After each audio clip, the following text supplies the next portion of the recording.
Dia mulai dengan memasang iklan, info lowongan relawan di koran lokal untuk merekrut orang-orang. Setiap orang yang terpilih menjadi guru akan dibawa ke sebuah ruangan dan didudukkan di hadapan sebuah mesin berukuran raksasa. Dan ya, mesin itu adalah the shock generator atau mesin kejut listrik. Guru-guru ini, mereka memohon-mohon agar penelitian ini dihentikan. Peneliti akan menatap matanya dan mengatakan perintah terakhir. Anda tidak punya pilihan lain, Anda harus melanjutkan penelitian ini.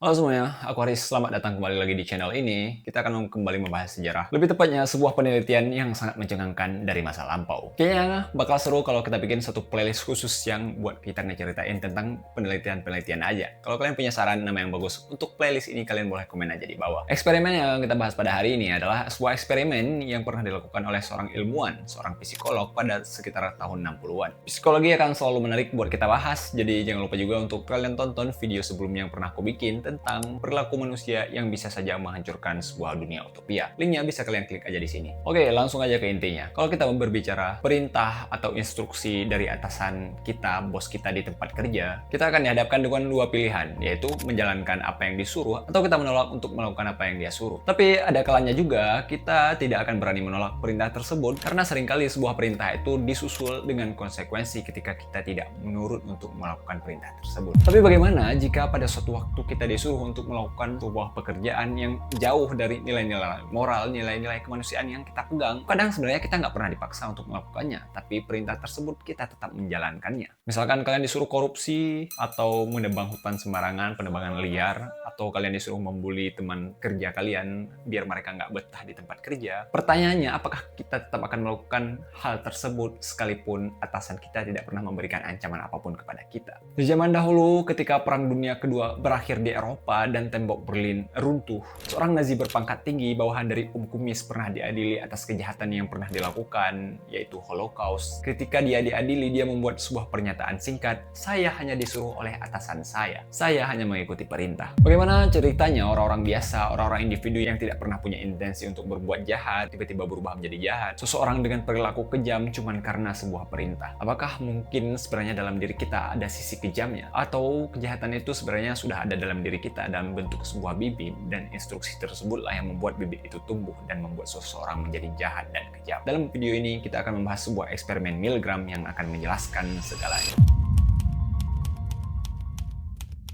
Semua kejadian ini terjadi pada tahun 1961. Ada seorang psikolog bernama Stanley Milgram. Untuk melakukan penelitian ini, dia membuat sebuah skenario yang bisa dibilang cukup manipulatif agar skenario ini bisa dijalankan, agar penelitian ini bisa tetap jalan. Dia mulai dengan memasang iklan, info lowongan relawan di koran lokal untuk merekrut orang-orang. Yang dia cari adalah laki-laki dari berbagai macam jenis profesi. Mulai dari buruh pabrik, pekerja seperti tukang pos, hingga pekerja kantoran seperti akuntan contohnya. Kepada siapapun yang mau ikut serta dalam penelitian ini, mereka akan diberikan uang sekitar $4,5 pada tahun 1961. Kalau dikonversikan dengan inflasi dan lain semacamnya pada tahun 2026, kira-kira nilainya itu $50 lebih alias hampir 1 juta rupiah. Mereka pada awalnya diberitahu kalau penelitian ini memiliki tujuan untuk meneliti pengaruh dari hukuman terhadap daya ingat dan proses belajar seseorang. Beberapa saat setelahnya, ketika para relawan ini akhirnya didatangkan ke laboratorium tempat penelitian dilakukan, mereka kemudian dipertemukan dengan dua orang yang sudah ada lebih dulu di ruangan tersebut. Orang pertama kita sebut saja dengan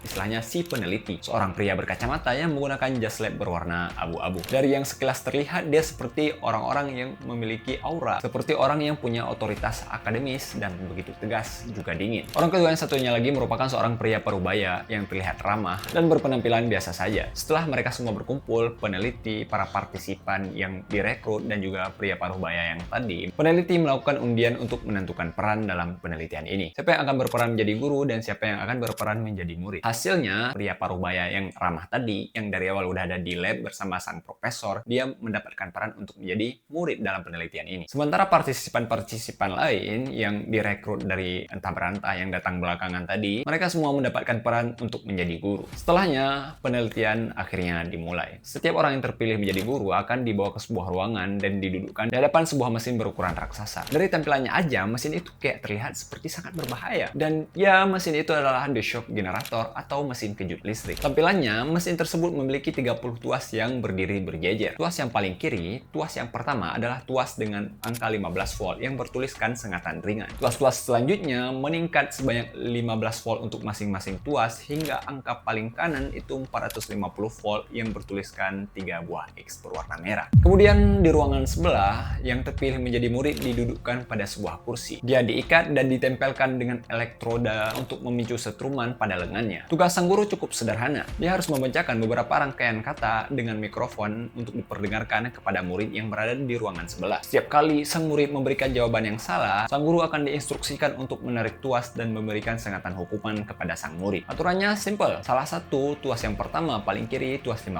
volt. Salah lagi, dia harus menarik tuas yang kedua 30 volt. Dan begitu seterusnya tanpa henti hingga pertanyaan-pertanyaan selanjutnya.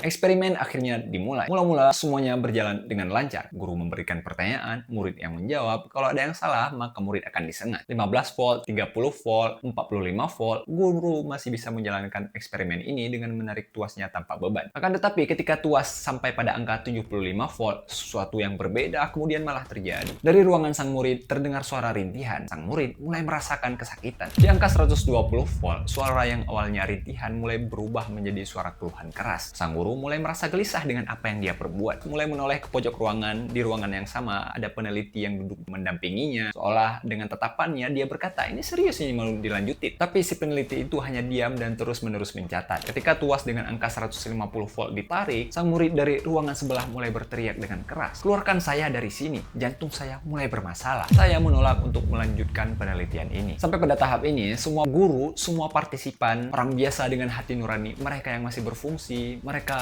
meminta untuk berhenti melakukan eksperimen ini. Mereka kembali membalikkan badan, melihat kembali ke arah peneliti yang ada di ruangan tersebut. Wajah mereka pucat, tangan mereka gemetar, mengingat apa yang telah mereka perbuat. Guru-guru ini, mereka meminta, memohon-mohon agar penelitian ini dihentikan. Mereka nggak mau menyiksa orang tua yang tidak bersalah, yang sedang memohon ampun dari ruangan sebelah. Ya, seorang pria ramah yang sebelumnya mendapatkan undian untuk menjadi murid dan duduk pada kursi listrik pada ruangan sebelah. Akan tetapi, disinilah eksperimen sebenarnya baru saja dimulai. Eksperimen Milgram tidak seperti yang disampaikan kepada partisipan. Eksperimen ini tidak dilakukan untuk menguji daya ingat dari murid. Tujuan sebenarnya dari eksperimen ini adalah menguji kepatuhan dari partisipan guru-guru itu sendiri. Dan sayangnya para partisipan ini nggak tahu apa-apa. Setiap kali sang guru terlihat ragu-ragu atau menolak untuk menarik tuas sengatan listrik, sang peneliti yang menemani dan mengamati dari sudut ruangan hanya duduk tenang tanpa memberikan ancaman fisik apapun. Nggak pakai pistol, nggak pakai senjata tajam. Dia hanya melontarkan beberapa kalimat dengan nada yang datar, yang diucapkan secara bertahap dan tanpa emosi, datar aja gitu. Yang mungkin darinya terkesan otoritatif dan profesional. Apa isi kalimat-kalimatnya? Nah, sekali sang guru itu ragu, dia akan mengatakan, tolong lanjutkan. Kalau masih ragu dan menolak, dia akan mengatakan, Anda harus melanjutkan eksperimen ini. Masih juga menolak, dia akan berkata, eksperimen ini penting untuk Anda. Di kali keempat, jika sang guru masih menolak dan bersikeras untuk berhenti, peneliti akan menatap matanya dan mengatakan perintah terakhir. Anda tidak punya pilihan lain. Anda harus melanjutkan penelitian ini. Dan semua itu hanya dikatakan dalam bentuk kata-kata yang tidak memiliki emosi, datar. Satu-satunya alasan yang membuat para guru, para partisipan ini terus-menerus menyetrum orang lain secara tidak manusiawi hanyalah penampilan dari sang peneliti, yang menggunakan jas lab berwarna abu-abu secara formal mengatakan kalimat-kalimat secara otoritatif. Dari pandangan para partisipan, sang peneliti yang duduk di ruangan yang sama dengan mereka adalah seorang yang memiliki keahlian dan punya status ilmiah. Ya, pasti dia tahulah apa yang dia perintahkan. Sebagai partisipan di sini, saya hanya duduk dan mengikuti perintah. Yang bertanggung jawab kan si peneliti. Mungkin secara psikologis mereka terjebak di antara pilihan berhenti karena alasan manusiawi, nggak tega mendengar rintihan dari sang murid, atau lanjut dengan menuruti perintah ingin dari pihak otoritatif tertentu. Banyak dari partisipan merasa ngeri, berkeringat dingin, bahkan menggigit bibir mereka sendiri sampai berdarah. Ada juga yang tertawa histeris akibat tekanan mental yang luar biasa. Namun meskipun begitu, mereka tetap menarik tuasnya. Eksperimen ini kemudian dilanjutkan, dan kengeriannya itu udah di level yang nggak bisa dibayangkan lagi. Tuas voltase untuk angka 300 volt kemudian ditarik, dan ini bukan angka yang main-main. Bahkan lebih besar dari ukuran arus listrik rumahan. Kalau nggak salah, kalau di Indonesia itu arus listrik rumahannya itu 220 volt ya. Dari ruangan sebelah, sang murid mulai terdengar menendang-nendang kursi, berteriak kesakitan, dan telah berputus asa. Lanjut lagi, tuas ditarik dengan ukuran 315 volt. Sekali lagi dari ruangan sebelah, suara tendangan terdengar dari balik dinding. Setelah itu, suasana menjadi hening seketika. Ketika selanjutnya, tuas kembali ditarik pada tegangan 330 volt. Dari ruangan sebelah, sudah tidak ada lagi suara yang terdengar. Tidak ada lagi tendangan, perangan, rintihan kesakitan, apapun itu. Mungkin saja sang murid telah pingsan, atau tewas karena setruman listrik, atau mungkin karena serangan jantung. Memikirkan banyak kemungkinan yang bisa saja terjadi di ruangan sebelah, sang guru kembali menjadi panik. Dia mengira mungkinkah pada hari itu dia telah menjadi seorang pembunuh karena telah menghilangkan nyawa seseorang secara sadis. Dia mulai berteriak pada peneliti yang ada di ruangan itu kalau sang murid udah nggak lagi ngerespon dia. Sang peneliti juga dengan datar kembali menjawab kalau nggak ada jawaban berarti jawabannya dihitung salah. Tarik kembali tuasnya. Oke, coba kita recap kembali ya. Jadi penelitian ini dilakukan dengan cara sang guru memberikan beberapa kuis, dan kalau misalkan si murid salah menjawab, dia akan disetrum. Nah, dari sejauh cerita ini, si murid sudah tidak lagi merespon. Bagaimana dengan kondisi muridnya? Apakah dia sudah benar-benar tewas? Apakah gara-gara penelitian ini dia harus kehilangan nyawanya? Ternyata ada sebuah rahasia yang tidak pernah dijelaskan kepada para partisipan, orang-orang yang memerankan sebagai guru. Setruman-setruman yang mereka berikan, yang mereka tekan, tuas yang mereka tarik, itu tidak pernah memberikan setruman. Itu tidak pernah benar-benar dilakukan. Tidak ada satupun listrik yang menyengat sang murid. Dan juga sebenarnya, tadi di awal cerita, para partisipan masuk ke ruangan dan bertemu dengan dua orang, si profesor dan pria ramah, yang kemudian pria ramah ini menjadi murid. Ternyata si pria yang menjadi murid ini itu juga merupakan seorang aktor yang memerankan sebagai murid dalam penelitian ini. Sebuah settingan yang sudah dilakukan sejak awal, dan para guru tidak pernah mengetahuinya. Nah, dari mana mereka mendengar suara rintihan kesakitan, tendangan-tendangan yang tadi terdengar dari ruangan sebelah? Suara kesakitan dan teriakan yang terdengar dari ruangan sebelah itu hanyalah audio yang diputar secara otomatis ketika tuas ditarik. Ingat kembali kalau penelitian ini tidak dilakukan buat nguji si murid, nguji daya ingat si murid. Tidak ada orang yang benar-benar disiksa dalam penelitian ini. Yang sedang diuji adalah respon guru terhadap perintah yang diberikan oleh peneliti yang terlihat otoritatif yang berada di ruangan yang sama. Eksperimen Milgram adalah sebuah eksperimen yang dilakukan untuk menguji sejauh mana seseorang mau mematuhi figur dengan otoritas. Meskipun mereka diperintahkan untuk melakukan perintah yang tidak sesuai dengan hati nurani mereka, melakukan perintah yang tidak manusiawi. Sebelum melakukan eksperimen ini, Milgram sempat bertanya kepada 14 orang mahasiswa senior psikologi, Diale, dan beberapa psikiater terkemuka. Pertanyaannya, dari 100 orang, kira-kira berapa orang yang akan menarik tuasnya hingga angka 450 volt? Tegangan yang setara dengan 2 kali besar listrik rumahan di Indonesia, yang bisa membuat orang kemungkinan terbunuh karena tersengat listrik tersebut. Para ahli-ahli ini kemudian menjawab kemungkinan hanya 1-3% orang yang mungkin melakukannya. Mereka yakin kalau orang yang mampu melakukan penyiksaan semacam itu terhadap orang yang tidak bersalah hanyalah orang dengan kelainan jiwa dan juga psikopat. Namun yang bikin kaget, eksperimen yang dilakukan oleh Milgram membuktikan kalau teori mereka itu salah. Hasil yang didapatkan di lapangan ternyata lebih liar dan lebih mengerikan dari yang diteorikan. Pada studi yang melibatkan 40 pria biasa, pria dewasa sehat jasmani dan rohani yang mungkin sehari-hari bisa kita temui di kantor, di kafe, dan bahkan di jalan-jalanan, ternyata 65% dari mereka, dari 40 orang, 26-nya itu berani menarik tuas secara 3 hingga angka 450 volt. Ukuran arus listrik yang mereka yakini bisa membunuh seseorang. Semua yang mereka lakukan hanya karena seorang peneliti, seorang pria menggunakan jas lab berkata kepada mereka, Anda harus melanjutkan penelitian ini.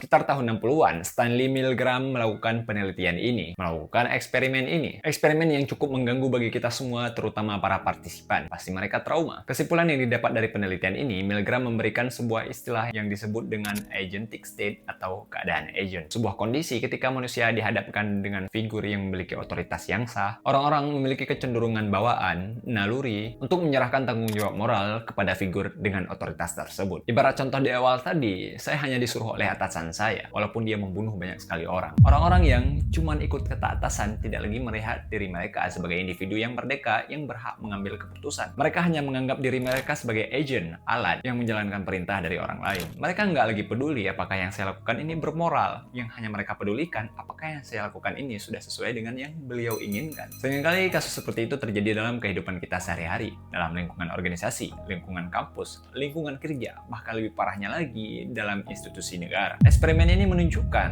terkadang kejahatan tidak selalu terjadi diakibatkan oleh kebencian, kadang juga terjadi karena kepatuhan buta. Ketika orang-orang mulai berhenti berpikir kritis, membiarkan pihak dengan otoritas mengambil alih kompas moral yang mereka miliki sebagai manusia. Bagaimana menurut kalian kalau kalian berada di posisi para partisipan, para guru yang ikut serta dalam penelitian yang Stanley Milgram lakukan? Apakah kalian akan menjadi 65% orang yang berani menyetrum orang lain yang tidak bersalah hingga mati, atau kalian akan memilih menjadi 35% orang yang akan memperjuangkan keadilan dan moral yang kalian miliki? Komen di bawah. Sekian video kali ini. Terima kasih buat semua yang udah nonton sampai akhir. Orang bijak selalu meninggalkan like dan subscribe. I'll see you next time.